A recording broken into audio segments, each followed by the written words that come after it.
சரணம். ஆன்மீக அன்பர்கள் அனைவருக்கும் இனிய வணக்கங்கள். நம்ம இந்த வீடியோ மூலமாக 2025ஆம் ஆண்டிற்கான செப்டம்பர் மாத ராசி பலன்களை பார்க்க இருக்கிறோம். இந்த செப்டம்பர் மாத ராசி பலன்களை பார்ப்பதற்கு முன்பாக இந்த செப்டம்பர் மாத காலகட்டத்தில் நடக்கக்கூடிய முக்கியமான நிகழ்வுகளை தனி வீடியோ தொகுப்பில் கொடுக்கலாம் அப்படின்ற நோக்கத்தோடு இந்த வீடியோ தொகுப்பை பொது மக்களுக்காக அனைத்து ராசிக்காரர்களுக்கும் பொதுவான பலன்களாக இந்த விளக்கத்தை தனி வீடியோவாக கொடுக்கலாம் அப்படின்னு நினைக்கிறேன். இந்த செப்டம்பர் மாதம் 2025 பார்த்தோம் அப்படின்னாக்கா முக்கியமான ஒரு நிகழ்வு, கிரகணங்கள் தோஷம் ஏற்படக்கூடிய காலகட்டங்கள் இந்த மாதத்தில் உதயமாகுதுங்க. அதாவது கிரகண காலகட்டங்கள் அப்படின்னு பார்த்தீங்கன்னா செப்டம்பர் மாதம் 7ஆம் தேதி அன்று பார்த்திங்கனாக்கா சந்திர கிரகணம் நிகழ இருக்குது. அப்போ ராகுவினால் ஏற்படக்கூடிய இந்த சந்திர கிரகணமானது அன்று இரவு 9 மணி 56 நிமிடத்திலிருந்து மிட்நைட்டில் 1 மணி 26 நிமிடம் இந்த காலகட்ட வரலும் சந்திர கிரகணமானது அன்றைக்கி நிகழ இருக்குது. இது பூரணமான சந்திர கிரகணம் அப்படின்னு பார்த்தோம் அப்படின்னாக்கா முழுமையான சந்திரகிரகணம் பிடிபட்ட காலகட்டங்கள் எப்பொழுது அப்படின்னாக்கா தொடங்கக்கூடிய காலகட்டம் 9 மணி 56 தொடங்கி 1 மணி 26 நிமிஷம் மிட்நைட்டில் சந்திர கிரகணமானது முடிய போகுது. அதில் முழுமையான பவர்ஃபுல்லாக அந்த கிரகணம் ஏற்படக்கூடிய காலகட்டம் எப்படின்னு பார்த்திங்கன்னா இரவு மணி 11 மணிலேருந்து 12 மணி 23 நிமிடம் வரலும் முழுமையான சந்திர கிரகணமாக தெரிய போகுது. இது இந்தியாவில் தெரிய போகுது. இதுக்கு முன்பாகலாம் நடந்த கிரகணங்கள் பார்த்திங்கன்னா போன வருடத்தில் நடந்ததெல்லாம் வெளிநாடுகளில் நடந்ததுனால நமக்கு எதுவும் பாதிப்புகள் இல்லை. ஆனால் இந்த சந்திர கிரகணம் மட்டும் இந்த காலகட்டத்தில் இந்த மாதத்தில் மட்டும் நம்ம இந்தியாவில் தெரியக்கூடிய ஒரு கிரகணமாக இருக்க போகுது. அப்போ இந்தியாவில் நடக்கக்கூடிய இந்த கிரகணமாக இருக்கிறதுனால பொதுமக்கள்கள் கொஞ்சம் கவனமாக இருக்கக்கூடிய ஒரு காலகட்டங்கள் அப்படின்ற சொல்லலாம். எப்போல்லாம் கிரகண தோஷங்கள் ஏற்பட போகுதோ, எந்த இடத்தில் நிகழுதோ, அதாவது எந்த நாடுகளில் நிகழுதோ அந்த நாடுகளுக்கு ஒரு சில பாதிப்புகள் வரும்னு இருக்குதுங்க. அப்போ ராகு பகவான் கும்பத்தில் நின்று கும்பத்தில் இருக்கக்கூடிய ராகுவோட சந்திரன் இருந்து ராகு கிரகஸ்த சந்திர கிரகணமாக இந்த வருடம் செப்டம்பர் மாதம் 7ஆம் தேதி தொடங்க போகுது. இது பொதுமக்களுக்கு ஒரு சில பாதிப்புகளையும் கொடுக்கும், ஒரு சில நட்சத்திரங்களுக்கு யோகங்களும் கொடுக்க போகுது. அதில் முக்கியமாக பார்த்திங்கன்னா கர்ப்பிணி பெண்கள், இந்த கர்ப்பிணி பெண்கள் இந்த நேர காலகட்டத்தில் கண்டிப்பாக வீட்டை விட்டு வெளியே வராமல் இருக்கிறது நல்லாயிருக்கும். சந்திர கிரகணம் இரவு நேரத்தில் நடைபெறதுனால பெரிய லெவலில் பாதிப்புகள் இருக்காது மக்களுக்கு. ஏன்னா அந்த நேரத்தில் மக்கள் அனைவருமே வீட்டு உள்ளதாக இருக்கும். முக்கியமாக இந்த நேரத்தில் கர்ப்பிணி பெண்கள் மிக மிக மிக கவனமாக இருக்கக்கூடிய காலகட்டங்கள். இந்த கிரகண தோஷங்களில் கொஞ்சம் வெளியில் வந்து சுற்றி உலாவணும், அந்த கிரகணத்தை பார்க்கணும் அப்படின்ற மாதிரி கர்ப்பிணி பெண்கள் மட்டும் நினைக்கிறாங்க அப்படின்னாக்கா அதோட கதிர்வீச்சு அதிகமாக இருக்கிறதுனால பிறக்கக்கூடிய குழந்தைகளுக்கு ஒரு சில பாதிப்புகளை கொடுக்கலாம். அதனால் அந்த கர்ப்பிணி பெண்களுக்காகவே இந்த வீடியோ கொடுக்கணுன்ற நோக்கத்தோடு நான் இந்த வீடியோவை தொகுப்பை கொடுக்குறேன். அப்போ அந்த கர்ப்பிணி பெண்கள் தெளிவாக சொல்ல விரும்புகிறேங்க, அன்று பகல் அந்த கிரகண தோஷங்கள் ஏற்படுவதற்கு முன்பாக, அதாவது 10 மணிக்கு 9 மணி 56 நிமிடத்துக்கு தொடங்க இருக்குது, 10 மணிக்கு தொடங்குறதாவே எடுத்துங்களேன். அப்போ அதிலிருந்து 4 மணி நேர காலகட்டங்கள் முன்பாகவே உணவை எடுத்துக்கொள்கிறதா சிறப்பை தரும். அப்போ அந்த நேரத்தில் மட்டும் கொஞ்சம் முடிஞ்ச அளவுக்கு பார்த்துக்குங்க. தண்ணி வந்து அருந்தலாம், அந்த தண்ணியில் தர்பை புல் போட்டுட்டு நீங்கள் வச்சுக்கிறது நல்லாயிருக்கும். அதாவது சொல்லப்போனால் அன்று சாயந்தரம் சூரியன் அஸ்தமனம் ஆகிறதுக்கு முன்பாகவே அந்த கர்ப்பிணி பெண்கள் மற்ற எல்லாருமே உணவை வந்து அருந்திடுறது சிறப்பாக இருக்கும். அதுக்கு 6 மணிக்கு பிறகு பார்த்தீங்க அப்படின்னாக்கா உணவு சாப்பிடக்கூடாது. அப்போ சாப்பிட்டோம் அப்படின்னாக்கா செரிமான பிரச்சனைகள் ஏற்படலாம். இது சந்திரனால் ஏற்படுறதுனால உணவு சம்மந்தப்பட்ட உணவினால தான் பாதிப்புகள் அதிகமாக வரதுக்கு வாய்ப்புகள் இருக்குது. அதனால் 6 மணிக்கு பிறகு எந்த ஒரு உணவுப் பொருட்களும் நீங்கள் எடுத்துக்கொள்ளக்கூடாது. அடுத்து தண்ணீர் மட்டும் வேணால் தாகம் இருந்தால் அதை தர்பை புல்லை மட்டும் போட்டு வச்சுட்டு அந்த தண்ணியை மட்டும் பயன்படுத்திக்கலாம் அப்போது தேவை இருந்தால் மட்டும். இல்லையேல் அந்த அன்றைய நைட்டு முழுவதும் கொஞ்சம் முடிஞ்ச அளவுக்கு எல்லா உணவுப் பொருட்களையும் தவிர்த்து கொள்வது சிறப்பை தருன்ற விதிங்க. வெளியில் வந்து சுற்றி உலாவறதை கொஞ்சம் குறைச்சி கொள்வது சிறப்பை தரும். அனைத்து மக்கள்களுமே தெளிவாக சொல்ல வரேங்க. எல்லாருமே இப்போ வந்து நவீன காலங்கள் வந்துருச்சு இல்லைங்களா. இப்போ சந்திர கிரகணத்தை பார்க்கணும் அப்படின்ற நோக்கத்தோட மக்கள் பார்த்தோம் அப்படின்னாக்கா அந்த வீடியோ தொகுப்புலாம் கொடுத்துருப்பாங்க, சென்னையெல்லாம் ஏற்பாடு செய்திருப்பாங்க, பார்க்க இருப்பாங்க.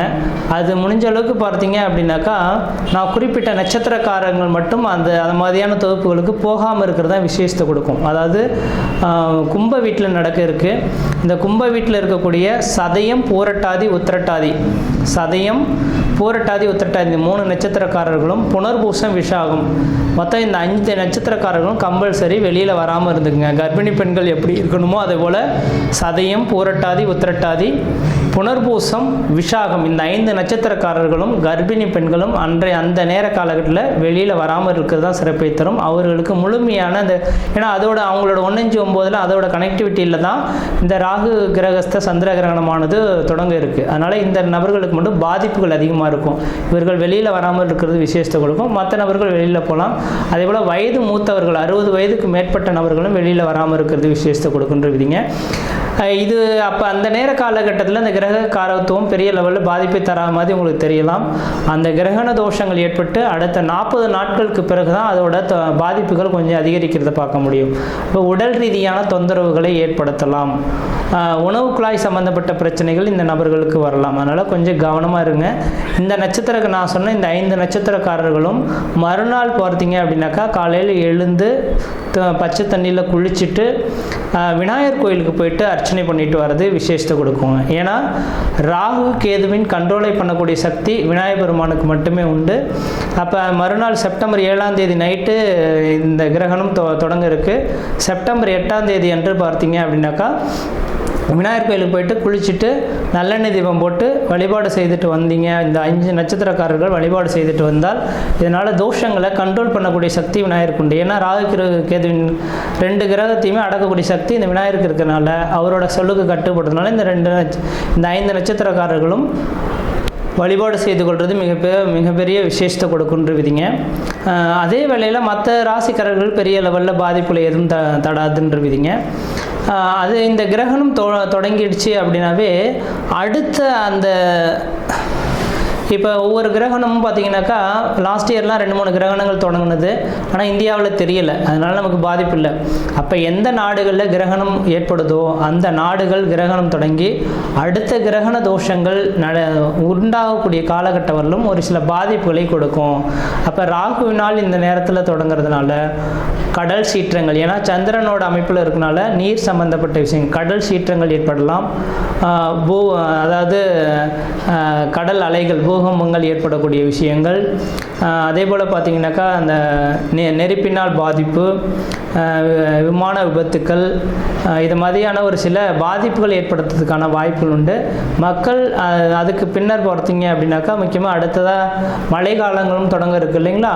அப்போ மழை காலங்களில் பார்த்திங்கனாக்கா நவீனமான ஒரு நோய் உருவாகிறதுக்கான வாய்ப்புகள் உண்டு. நோய் தொந்தரவுகள் மக்களுக்கு வரதுக்கான இந்த கிரகண தோஷத்தினால மக்களுக்கு அதிகப்படியான நோய் தொந்தரவுகள் ஏற்படலாம். நீரினால் பரவக்கூடிய நோய்கள் அதிகமாக உருவாகிறதுக்கான வாய்ப்பு உண்டு. அப்போ மழை காலங்களில் மக்கள் குடி தண்ணீர்களை சுத்தமாக வச்சுக்கணும். மழை அதாவது வெள்ளப்பெருக்கு அதிகமாக ஏற்படக்கூடிய இருக்கக்கூடிய இடங்களாக இருந்தால் தன்னோட வீட்டை கொஞ்சம் கவனமாக வச்சுக்கிறது, தண்ணி புகாத அளவில் இந்த வடிகால் வசதிகள்லாம் ஏற்படுத்தி கொள்வது விஷயத்தை கொடுக்கும். நான் இது சொல்லும் போது தேவையில்லாத விஷயம் இதெல்லாம் எதுக்கு அப்படின்னு நினைப்பீங்க. இதை அனுபவிக்கும் போது தான் அதோட பாதிப்புகள் தெரியும். அதனால் இந்த கிரகண தோஷங்கள் இருக்கிறதுனால பாதிப்புகள் இருக்கின்ற நம்பிக்கை வரக்கூடிய நபர்களாக இருந்தால் மட்டும் தயவுசெய்து சொல்ல வரேங்க. அடுத்து கரெக்டாக இப்போ செப்டம்பர் 7ஆம் தேதி இந்த கிரகண தோஷம் ஏற்படுது. அதுலேருந்து 40 நாட்கள் அப்படின்னாவே அடுத்து கரெக்டாக மழை காலங்கள் தொடங்கக்கூடிய காலகட்டமாக இருக்கும். கண்டிப்பாக இந்த வருடத்தில் முக்கியமாக நவம்பர் டிசம்பர் காலகட்டத்தில் அதிகப்படியான மழைப்பொழிவுகளும் சீற்றங்களும் அதிகரிக்கிறதுக்கான வாய்ப்புகள் இருக்குது.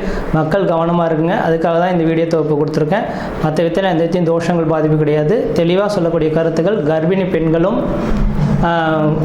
சதயம், பூரட்டாதி, உத்திரட்டாதி, புனர்பூசம், விசாகம் இந்த 5 நட்சத்திரக்காரர்களும் கிரகண தோஷத்தன்று கொஞ்சம் வீட்டை விட்டு வெளியே வராமல் இருங்க. இரவு பார்த்திங்கன்னா 9:56 தொடங்கி நள்ளிரவு 1:26 முடிய இருக்குது. அது முழுமையான சந்திரகிரகணம் அடையக்கூடிய காலகட்டம் 11 மணியிலிருந்து 12:23 வரலும் இருக்குது. இந்த நேர காலங்களில் வெளியில் வராமல் இருங்க. உணவுப் பொருட்கள் எந்த ஒரு உணவுப் பொருட்களும் எடுத்துக்கொள்ள வேண்டாம். மறுநாள் காலையில் குளிச்சுட்டு விநாயகர் கோயிலில் போய்ட்டு விளக்கு போட்டிருந்தாவே இந்த தோஷங்கள் ஓரளவுக்கு கட்டுக்குள் வரும்ன்ற விதிங்க. மற்ற விதத்தில் யாருக்கும் எல்லோரும் தோஷம் கிடையாது. நம்ம இந்த வீடியோ மூலமாக 2025ஆம் ஆண்டிற்கான செப்டம்பர் மாத ராசி பலன்களை பார்க்க இருக்கிறோம். குறிப்பாக இந்த வீடியோவானது பார்த்தோம் அப்படின்னாக்கா மிதுன ராசி அன்பர்களுக்கான வீடியோ. இந்த மிதுன ராசி அன்பர்களுக்கு இந்த செப்டம்பர் மாத கிரகங்களை அறையும்போது உங்களுடைய ராசிநாதன் சொல்லக்கூடிய கிரகமானது ராசிக்கு 3ஆம் இடத்துல மாதத்தின் தொடக்கத்தில் இருக்கிறார். அதாவது செப்டம்பர் மாதம் 15ஆம் தேதி அன்று உங்களோட ராசிநாதன் சுகஸ்தானமான 4ஆம் இடத்துக்கு ஆட்சி பலமும் உச்ச பலமும் பெறப்போகிறார் அப்படின்றீங்க. அப்போ உங்களுடைய ராசிநாதன் ராசிக்கு 4ஆம் இடத்துல ஆட்சியும் உச்ச பலமும் பெறக்கூடிய இந்த ஒரு மாத காலகட்டத்தில் நீங்கள் எது செய்தாலும் தொட்டதெல்லாம் தொடங்கக்கூடிய காலகட்டங்கள், நினைச்சதெல்லாம் சாதனை பண்ணக்கூடிய காலகட்டங்கள், குடும்பத்தில் சுப நிகழ்வுகளும் சுபகாரியங்களும், அழியா சொத்து சேர்க்கையும், வீடு மனை வாசல் வாங்குவது, கட்டுவது, குடிபெயர்வது, குலதெய்வத்துக்கு செய்ய வேண்டிய சடங்குகள் செய்ய போறீங்கன்றீங்க. முக்கியமாக 4ஆம் இடம் சுகஸ்தானத்தில் இருக்கனால தாயார் உடல்நிலை ஆரோக்கியம் பெறக்கூடிய காலகட்டம் உருவாக போது தாய்க்கும் உங்களுக்கு இருக்கக்கூடிய இணக்கமான சூழல்கள் ஒரு பிணைப்புகளை ஏற்படுத்தக்கூடிய காலகட்டங்கள், வெகு நாட்களாக கட்டி முடிக்கப்படாத வீடுகள் இந்த நேரத்தில் கட்டி முடிக்கப்பட்டு ஒரு பூரணமான ஒரு நல்ல ஒரு நிகழ்வுகளை நடத்தக்கூடிய கிரக பிரவேசம் செய்யக்கூடிய ஒரு காலகட்டங்களாக இந்த மாதம் உதயமாக போகுதுன்றீங்க.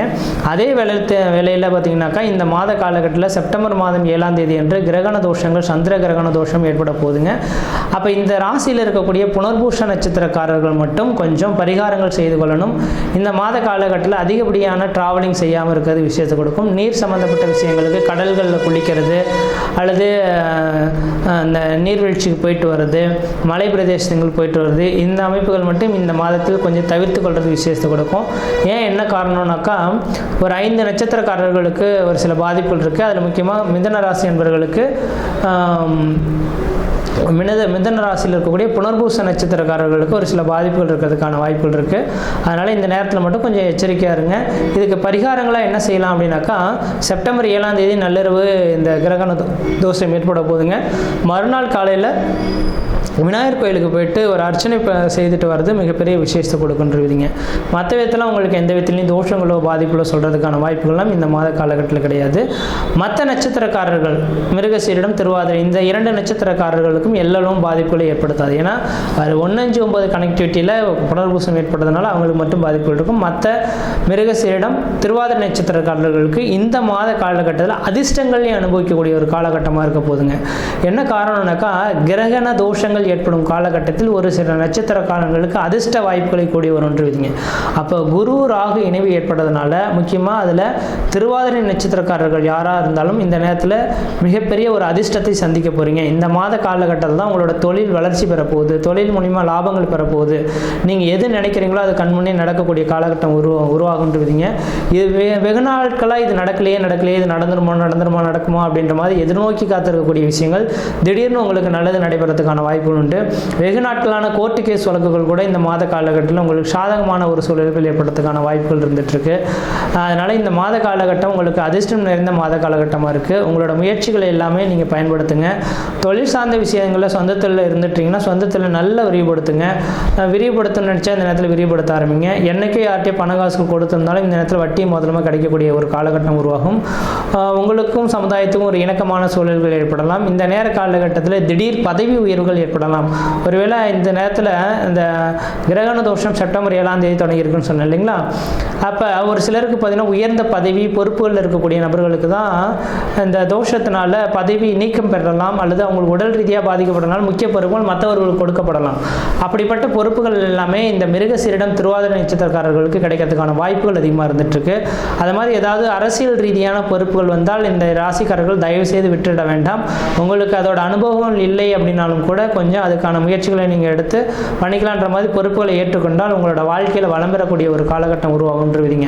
அதனால் இந்த மாத காலகட்டத்தில் மிருகசீரிடம், திருவாதிரையில் இருக்கக்கூடிய மிதுன ராசி என்பவர்களுக்கு ஒரு அதிர்ஷ்ட காத்துக்கள் உங்கள் வீட்டின் வாயில் கதை தட்டப்போது பெரிய லெவலில் பணத்தை சம்பாதிக்கக்கூடிய காலகட்டங்கள் உருவாகுதுங்க. பெரிய கடன் பிரச்சனைகளுக்கு ஒரு முற்றுப்புள்ளி வைக்கக்கூடிய காலகட்டம் உருவாகும். கணவன் மனை உறவுகளில் ஒரு இணக்கமான சூழல்கள், ஒரு புரிந்து கொள்ளக்கூடிய ஒரு காலகட்டங்களும் இந்த மாத காலகட்டத்தில் உருவாக போகுதுன்றீங்க. மற்ற விதத்தில் உங்களுக்கு எந்த விதத்திலையும் தோஷங்களோ பாதிப்புகளை சொல்கிறதுக்கான வாய்ப்பு கிடையாது. இந்த மாத காலங்களில் ஏதாவது சுப நிகழ்வுகள் சுபகாரியங்கள் செய்யணும்னு நினச்சா கண்டிப்பாக செய்து கொள்ளுங்கள். உங்கள் குலதெய்வத்துக்கு போயிட்டு வந்து நல்லாயிருக்கும். குலதெய்வத்துக்கு மொட்டடிக்கிறது, காது குத்துறது, இந்த மாதிரி சுப நிகழ்வுகள் செய்யலாம். திருமணமாகாத நபர்கள் திருமண வாய்ப்புகள் கூடி வரதுக்கான யோகங்கள் இருந்துகிட்ருக்கு. அதனால் இந்த முயற்சிகள் எல்லாமே இந்த நேரத்தில் முயற்சி எடுத்து பார்க்குறது ஓரளவுக்கு நல்ல பலன்களை தருன்றீங்க. இந்த மாத காலகட்டத்தில் உங்களுக்கு ஒரு வளர்ச்சிகளை பெறணும், அதனால் ஆதாயத்தை பெறணும் அப்படின்னாக்கா இந்த மாத காலங்களில் நீங்கள் வழிபாடு செய்யக்கூடிய தெய்வம்னா விநாயகர் பெருமான் மட்டுமே. நவகிரகங்களையும் அடக்கக்கூடிய சக்தி இந்த விநாயகர் பெருமானுக்கு மட்டும் உண்டு. விநாயகர் பெருமான் கோயிலுக்கு ஒரு முறை போயிட்டு தேங்காய் பழம் வச்சு அர்ச்சனை பண்ணி சாமி கும்பிட்டு வந்தீங்கன்னாக்கா எடுக்கக்கூடிய முயற்சிகள் எல்லாமே இந்த மாத காலகட்டம் உங்களுக்கு ஒரு சாதகமான சூழல்கள் ஏற்படுத்தி தரும். மற்ற விதத்தில் உங்களுக்கு எந்த விதத்தையும் தோஷங்கள் கிடையாது. முக்கியமாக குழந்தை பேர் இல்லாத காத்திருக்கக்கூடிய இந்த மிதுனராசி அன்பர்களுக்கு 5ஆம் அதிபதி குடும்பஸ்தானத்தில் இருக்கனால குழந்தை பேர் தரிக்கிறதுக்கான வாய்ப்பு உண்டு.